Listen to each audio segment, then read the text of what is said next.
अल्लाह ही अल्लाह किया करो, दुख न किसी को दिया करो, जो दुनिया का मालिक है नाम उसी का लिया करो।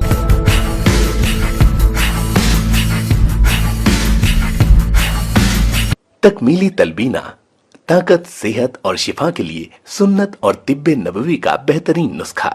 अभी ऑर्डर करें, कम पैसे में हमारे साथ बिजनेस शुरू करें। भारत भर से डिस्ट्रीब्यूटर और होलसेलर बनने के लिए अभी कॉल करें 9579591975। Takmili food products private limited, Malegaon, India.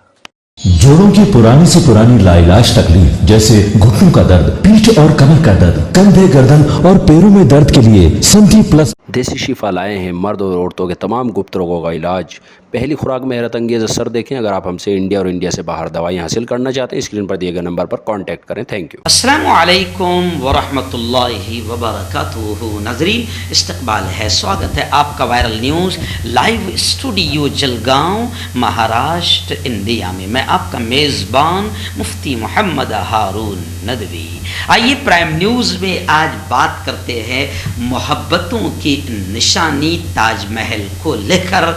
वही ताजमहल जो ऐसी मोहब्बत की अलामत और निशानी है कि इसी ताजमहल ने बाकायदा हमारे मुल्क को दुनिया के 7 अजूबों में शामिल कर दिया है। लेकिन क्या करें, मुल्क में नफरती टोला जो है अब वो किसी भी नाम पर नफरत फैलाने के लिए तैयार है, क्योंकि नफरत फैलाने के जितने मुद्दे हैं वो धीरे धीरे ख़त्म होते जा रहे हैं। अब वो मुद्दे ख़त्म हो गए तो फिर हमारी रोज़ी रोटी कैसे चलेंगी, हमारी सियासत कैसे चलेगी, हमारी राजनीति कैसे चलेगी। राम मंदिर का मुद्दा भी ख़त्म हो गया। 25-30 साल तक के राम मंदिर ने हमको रोटियां खिलाई, और बाबरी मस्जिद का भी मुद्दा ख़त्म हो गया। फिर मुल्क को चलाने के लिए, मुल्क नहीं बल्कि हमें अपनी रोज़ी रोटी चलाने के लिए कुछ नफरती चिंटुओं को तो खड़ा करना पड़ेगा। तो ऐसे नफरती चिंटू हमारे मुल्क में हैं जो बिल्कुल असल मुद्दों से ध्यान हटाने के लिए ताजमहल,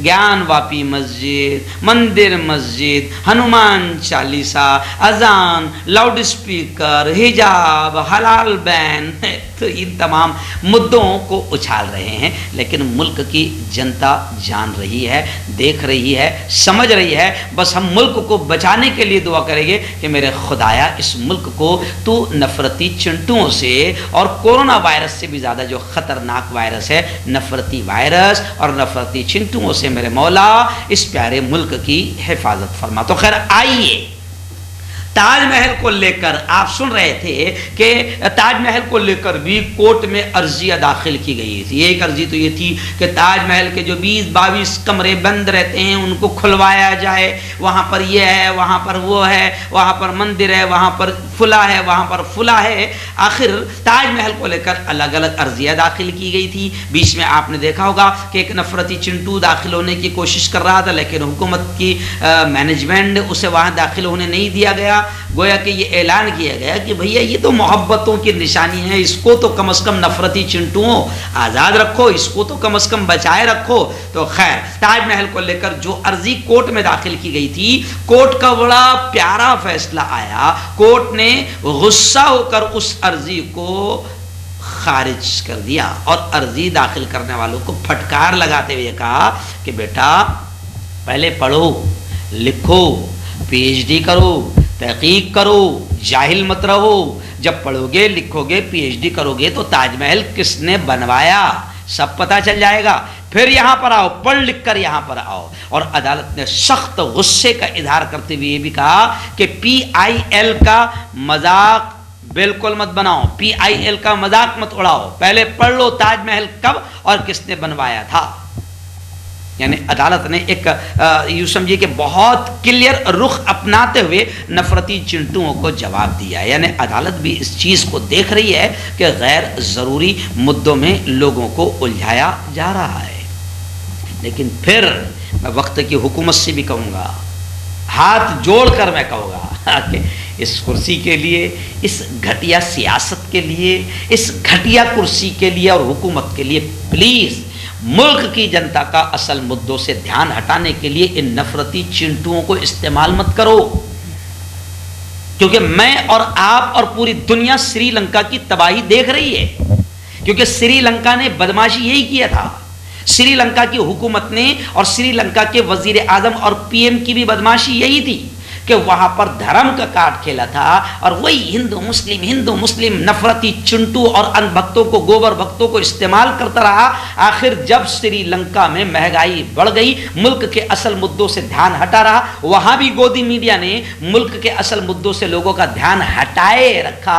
आखिर श्रीलंका में तबाही मच गई, और फिर वही वजीर आजम जिसको वहां की जनता ने बड़ी मोहब्बतों से बरसों कुर्सी पर बैठाया, आज उसी वजीर आजम को अपनी फैमिली और अपनी जान को बचाकर भागने के लिए चूहों की तरह वहां से भागना पड़ा है। प्लीज प्लीज, हम इस मुल्क को विकास पर देखना चाहते हैं, और विकास इस मुल्क का नफरतों पर नहीं हो सकता है। मैं हुकूमतों से भी कहूंगा कि खुदा के वास्ते ये नफरती घटिया कार्ड खत्म करें। हिंदू मुसलमानों में नफरतें पैदा करके वो अंग्रेजों वाली लड़ाओ और हुकूमत करने वाली करो वाली नीच राजनीति को खत्म करो।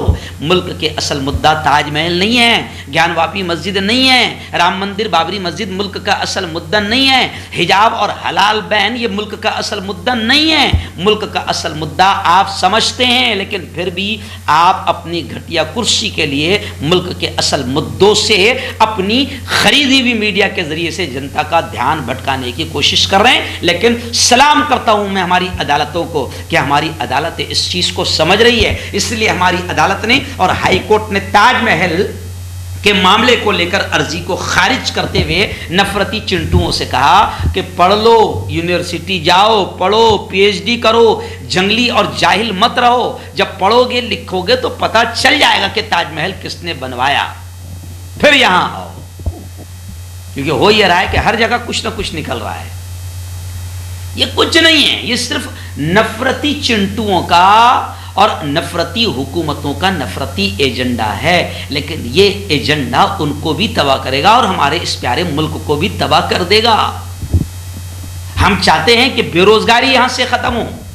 आपने बेरोजगारी को बढ़ा दिया है। हम चाहते हैं कि भुखमरी यहां से खत्म हो। हम चाहते हैं कि इस प्यारे मुल्क से जिहालत खत्म हो। हम चाहते हैं कि इस प्यारे मुल्क से अंधभक्ति, अत्याचार, नाइंसाफी, दंगे फसाद खत्म हो। और तुम चाहते हो कि अंग्रेजों ने जिस तरीके से लड़ाओ और राज करो वाली हुकूमत पॉलिसी अख्तियार किया था, तो तुम भी चाहते हो कि उसी पॉलिसी से इस मुल्क पर राज किया जा सकता है? नहीं किया जा सकता। लड़ाव वाली राजनीति आपको भी तबाह करेगी, मुल्क को भी तबाह करेगी।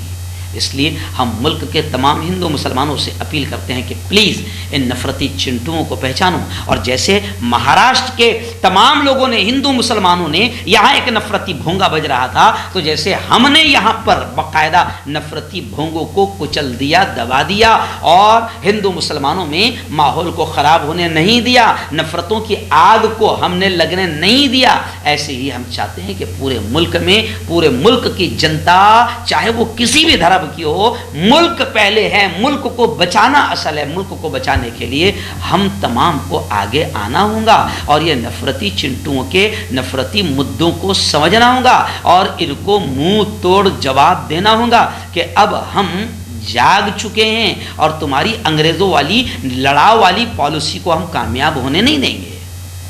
तो खैर, ताजमहल को लेकर ये जो खबर आई है, हाई कोर्ट का जो फैसला आया है और हाई कोर्ट ने जो फटकार लगाई है, उस फटकार में हाई कोर्ट ने ये भी कहा है कि PIL का मजाक मत उड़ाओ। ये जनहित वाली जो दरखास्त रहती है, अर्जी रहती है, इसका मजाक मत उड़ाओ। बल्कि अब हम तो ये कहते हैं अदालत से कि PIL का मजाक उड़ाने वाले, अगर अदालत समझती है कि ये मजाक उड़ा रहे हैं और PIL का गलत इस्तेमाल कर रहे हैं, तो बाकायदा इन पर कानूनी तौर पर सख्त कार्रवाई भी होनी चाहिए ताकि कोई PIL का मजाक ना उड़ाए, कोई अदालत का वक्त बर्बाद न करें, कोई अदालत और इन तमाम चीज़ों का गलत इस्तेमाल न करे, कोई मुल्क में नफरतें न फैलाए। खैर, नफरती चिंटुओं से मैं कहूँगा कि ये मुल्क बहुत प्यारा है, बहुत प्यारा है। प्लीज़ इस मुल्क को बचे रहने दो। तो खैर बस इतनी ही दरख्वास्त करूँगा। ये प्राइम न्यूज़ में एक असल मुद्दा मेरे सामने आया था, इसलिए मैं चाहूँगा कि आप इसे खूब शेयर करें और ताजमहल को मोहब्बतों की निशानी ही रहने दें, नफ़रतों का महल न बनाएं, यही गुजारिश है।